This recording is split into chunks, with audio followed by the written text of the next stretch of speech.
The Great American Bitcoin Road Trip. Are you ready to step outside and hit the road? There's a temptation to stay at home, to stay comfy, but we were not put on this earth to be comfortable.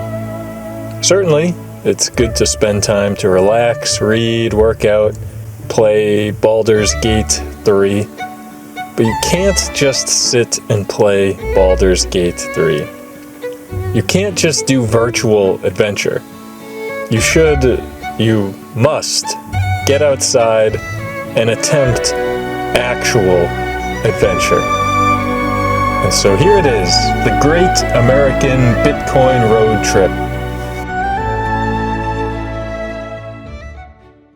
Our journey begins in Jacksonville, Florida. It's warm, sunny, home of the Jacksonville Jaguars football team, beautiful beaches, and one of the highest violent crime rates in the U.S. But it also serves as home for one of the most important Bitcoin monuments. The Papa John's Pizza, located 10750 Atlantic Boulevard, serves as the spot where early Bitcoin developer Laszlo got his pizza from after paying 20,000 Bitcoin to another early Bitcoin adopter, Jeremy Sturtevant. The first real-world purchase we can point to on the Bitcoin blockchain, and a plaque on the wall marks this occasion. After you get your photo op, maybe try Papa John's Epic Stuffed Crust Pizza, or the new Calzone Papa Bites. Yum. Let's check out some Google reviews of the spot. I ordered a pepperoni cheese pizza that was delivered to me. I immediately called to let the manager know there was so little sauce and cheese on the pizza. I also sent them photos, which does not look like the photos on the advertisement. I'm extremely disappointed and will never buy another pizza from Papa John's. Pizza fell in taste after the real Papa left, but whatever. Anyways, if you call to put in your order, you will get a third-party company who picks up the calls to take orders, and they all overseas. You cannot understand them. You get transferred to another language, and it's even worse, you can't understand anyone. This is ridiculous. What a joke. Estimated delivery time was 30 minutes and took almost an hour and a half. Pizza came with garlic sauce busted all over the box and caused the pizza crust to become soggy. Establishment did nothing to fix the situation. This place is absolutely horrible. I ordered over the phone and was told my order will be ready in about 20 minutes. I arrive at the time the order should have been ready. However, I pay and had to wait almost 20 minutes for my order. While I was waiting, I see Papa John's employees playing and having a food fight with customers' food. It was unbelievable. Meanwhile, my order was still not ready. This place is disgusting. I would not recommend anyone going to this place if they can help it. Unless you want bad customer service, food that was thrown on the floor, picked up, and played with by employees. It needs to be evaluated by the store owner. These people are very unprofessional. Their pizza comes with enough oil to ensure nothing stays in you. I didn't go to this crispy place. Papa Jonah sucks. We ordered 3 pizzas a few months ago. When the pizzas arrived, 2 were eaten. I called the manager, he returned my money, but having eaten pizzas delivered to me was very nasty and unsanitary. I would not suggest eating from them. It's no wonder Papa John's is getting canceled left and right. This is the worst product and service in the history of pizza. Cold garbage, straight into the dumpster it went. They will continually mess your order up despite reassurances from management that it won't happen again. If you order a buffalo chicken pizza, you have about a 50-50 shot of getting buffalo sauce on it. I almost just want to scrap the rest of this video and just keep reading reviews for Papa John's for 20 minutes, call it a day, but we must move on. Let's get some bottles of water, maybe some chewing gum at the Lucky Food Mart nearby, and try out the Bitcoin ATM they have inside there. Next, we're heading north, up the coast, following Interstate Highway 95 for about an hour until we reach the great state of Georgia, the Peach State.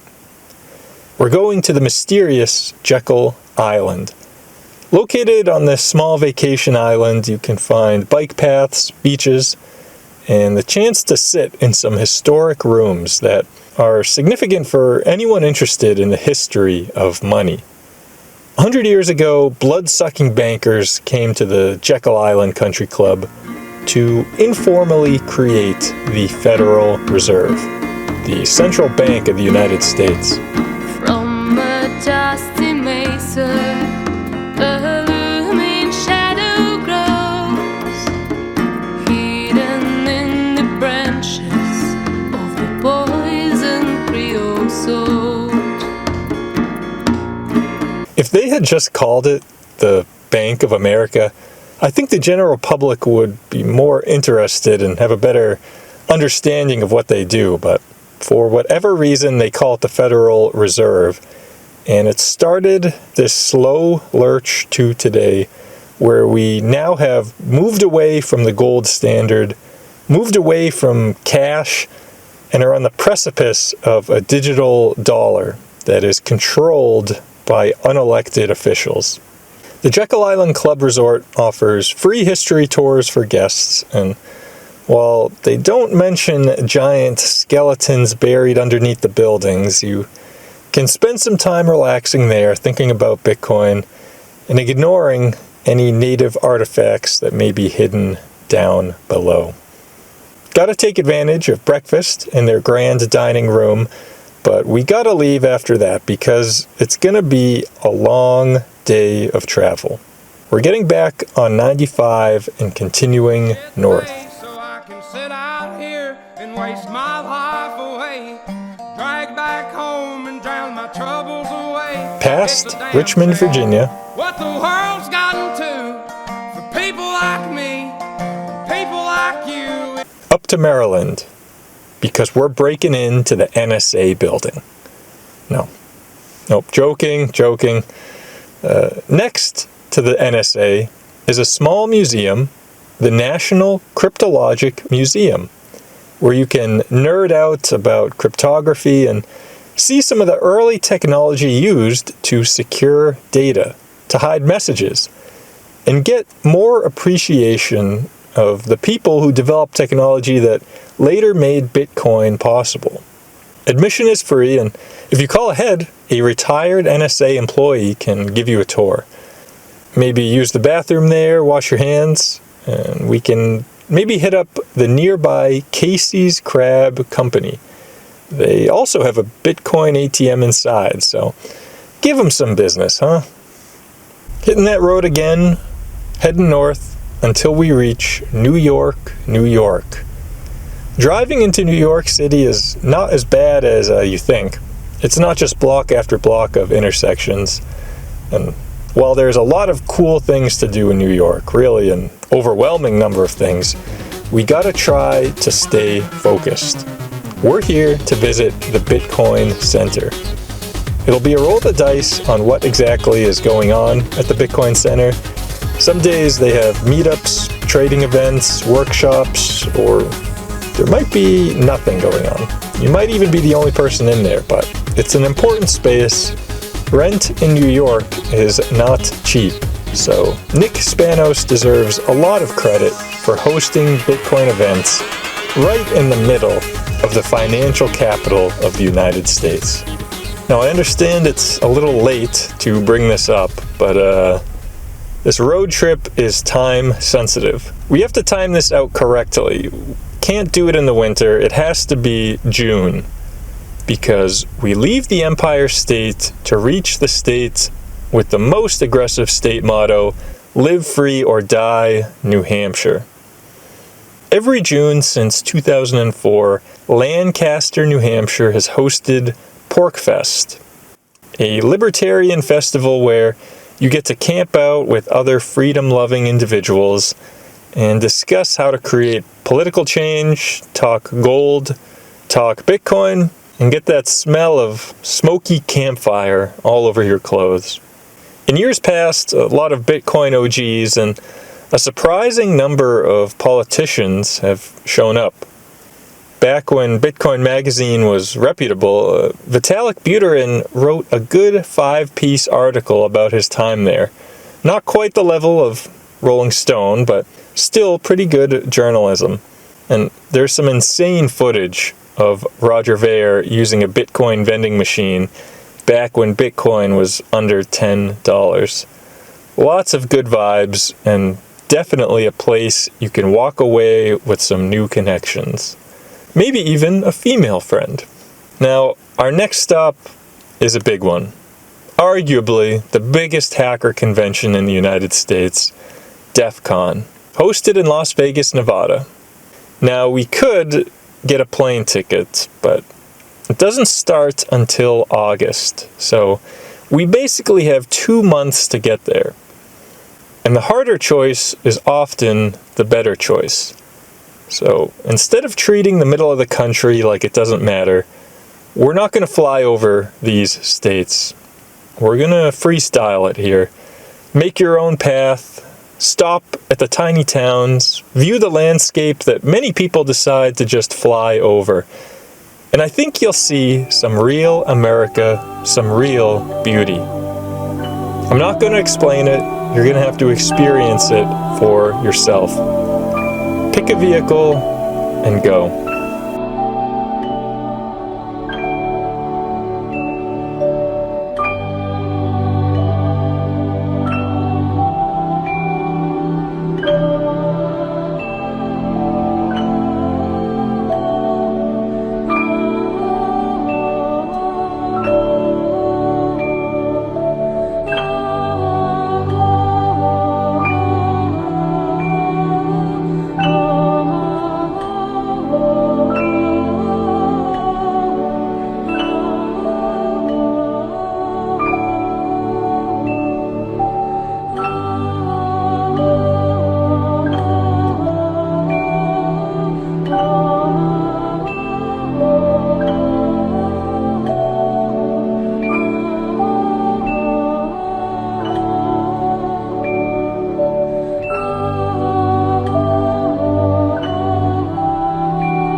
After miles of natural landscape and what can maybe feel like an absence of civilization, we'll make it to Las Vegas, an epicenter of commercialism, fluorescent lighting, a city that literally promotes sin.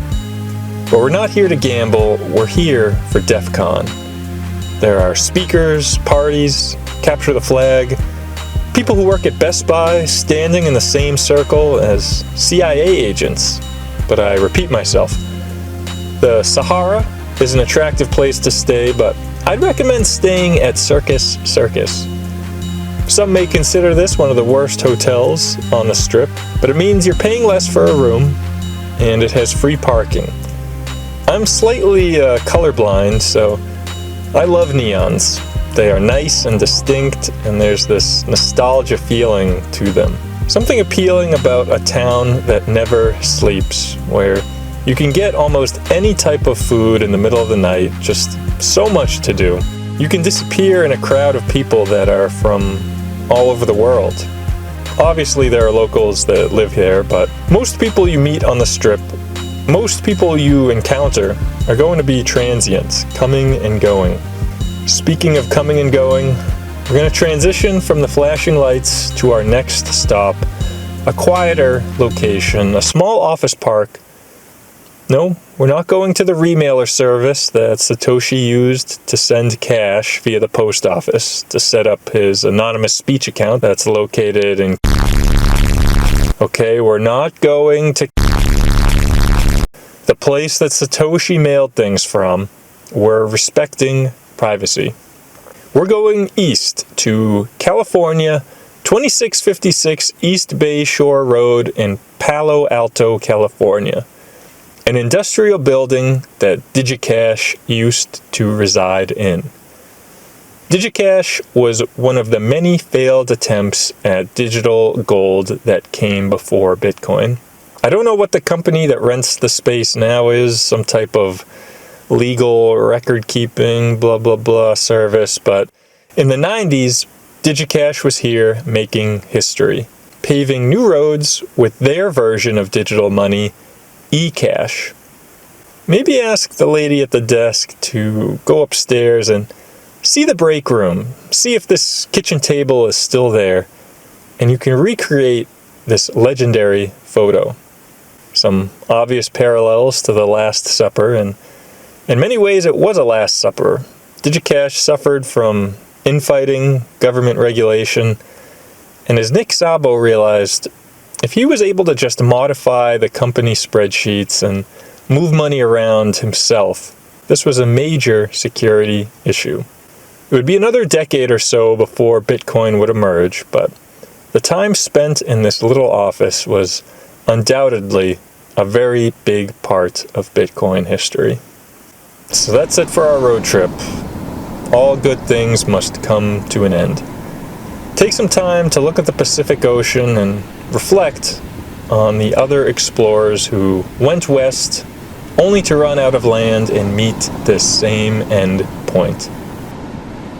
There's a great documentary that came out in 2006 called Deep Water, about a boat race around the world in the 1960s, sponsored by the British newspaper The Sunday Times. This was before any modern technology, and it's an amazing story of 9 men, all in different circumstances, who attempt to sail around the world unassisted.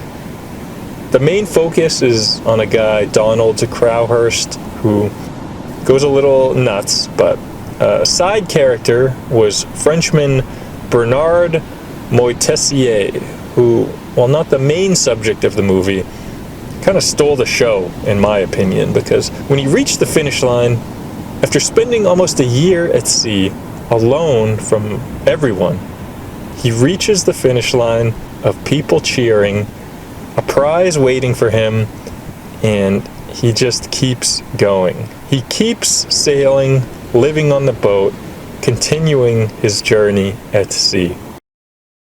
So you know what? We're going to keep going. I know I was calling it the Great American Bitcoin Road Trip, and it makes no geographic sense to leave from here, but we're going international. We have one more stop. We're going to Budapest to end this on a proper high note.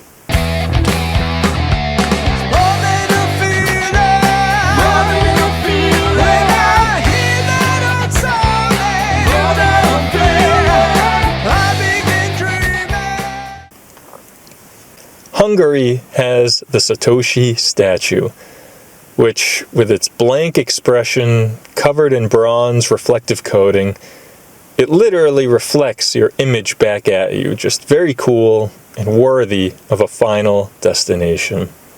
It's located at the Graphisoft Park, another business park, but unlike some of the sterile, soulless business parks you may see in America, the designers here wanted to make something actually uplifting, something actually beautiful. Car parking is underground to maximize green space, and there's a number of pieces of art throughout if you're going to walk around. Lots of good photo opportunities. When you get to the Satoshi statue, you can hug it, kiss it, whatever you want to do. Hungary is a beautiful country, and if Bitcoin citadels are going to be built, they have to draw some inspiration from the architecture here. Budapest, being one of the major cities in Europe, has a lot to offer, but if you have children with you, maybe consider stopping by the Chocolate Museum.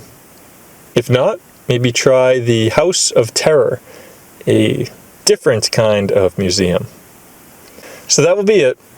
Hopefully, you're able to make some good memories, and of course, a highlight of any vacation is going home. So wherever that is and wherever you are now, thanks for sticking around to see some Bitcoin sites in real life. See you next time.